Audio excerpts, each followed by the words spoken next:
Have you ever found yourself in a situation where you have to make a presentation before a group of people, and just before you make a presentation or go on stage, your leg starts to wobble, your mind become clustered, and your brain, that is supposed to be your best friend in that kind of situation, suddenly goes puff, and then you ended up sounding like this. Anyways, if you found yourself in that kind of situation, it's nothing to be ashamed of. Come closer. Let me tell you a secret. Most of the good public speakers that you admire out there, at one point or the other in their public speaking journey, found themselves in that kind of situation too. So it's nothing to actually be ashamed of. But if you found yourself in that kind of situation, in this video, I'm going to give you three practical steps that can help you ace your next presentation and combat stage fright. But just before we dive into the three practical steps, you need three things to make the most of this masterclass. Number one, focus. Number two, you need a pen and a paper. The faintest burn is better than the sharpest memory. If you do not write down the tips that I'm about to share with you for free, how are you going to be able to remember them, let alone practice? And number three, which is the third thing that you have to do, the third and the final thing you have to do to make the most out of this presentation, you need to practice. And now, without much further ado, let's dive into the three practical steps that will help you to combat stage fright and ace your next presentation. By the way, I am Victoria P. Additional coach in this public speaking masterclass. All right, number one, plan your speech. Yes, plan your speech. It does not go without this adage that says that a good preparation, I don't know how exactly they put it, but a good preparation, right, prevents a poor performance. I don't know how exactly they put it, but that is just the truth. Before you go on stage, definitely, nobody has an impromptu speech presentation. Definitely, you would have had at least a day notice of a speech engagement. So before you just go on that stage for your speech delivery, make sure that you do your homework. Personally, what I do is that days before I have presentation or just the day before, I try to research everything that I can about that topic, and then I take a jotter and a pen and I light my point, the things that I would like to say. And then when I get on stage, spontaneity has its own advantage, but it wouldn't have been so good if I did not first of all do my assignment by making research about the topic that I wanted to present on, and then staying within the structure of the point that I already highlighted. So it's really going to help you. It just makes it so easy when you know something about the things that you are about to present. And number two, now I told you that I'm going to tell you three secrets, and it's going to shock you that number two is as simple as breathing. Yes, before you go on that stage, please breathe. One thing I do personally before I stand up to make any presentation, because I understand that nervousness can get the best of us at time.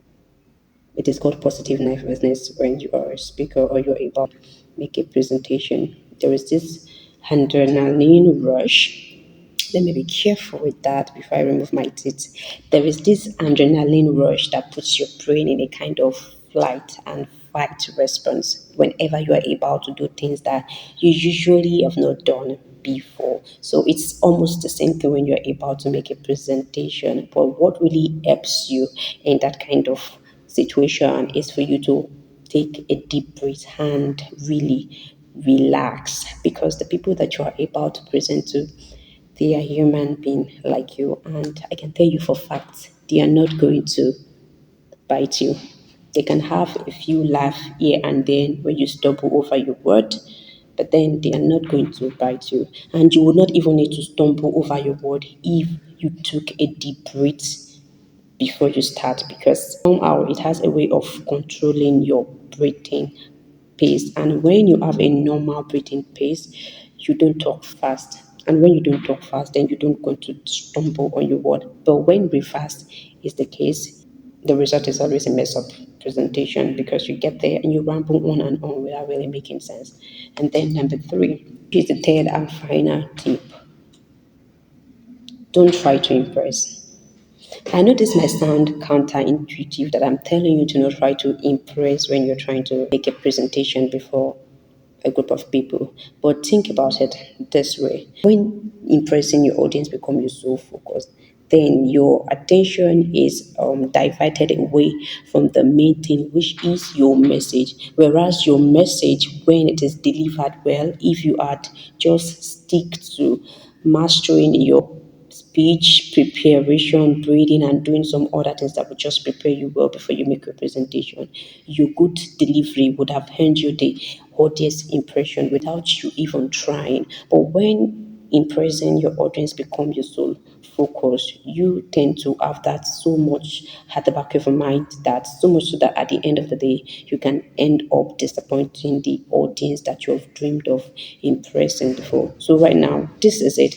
Take your focus away from impressing your audience and divert it. Just focus it on making a good delivery of the presentation that you have to make. Now, this does not mean that you should not appear good. It doesn't mean that you shouldn't look good or try to compose yourself when you get on that stage. But what it just means is that as a public speaker, or sole priority is not about you.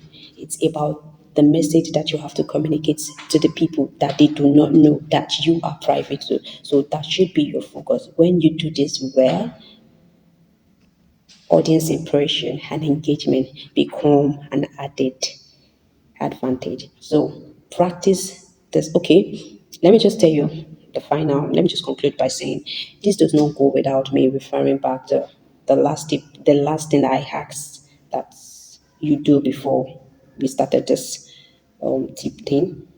Practice. Yes, practice. Practice speaking. Practice speaking. Practice a lot. Practice the same makes perfect, right? So please, if you are trying to develop your communication skills or to become better at public speaking, the best way to go about it is to actually practice speaking. And so, with this, we come to the end of the tips on combating stage fright and acing your next presentation. See you in the next class.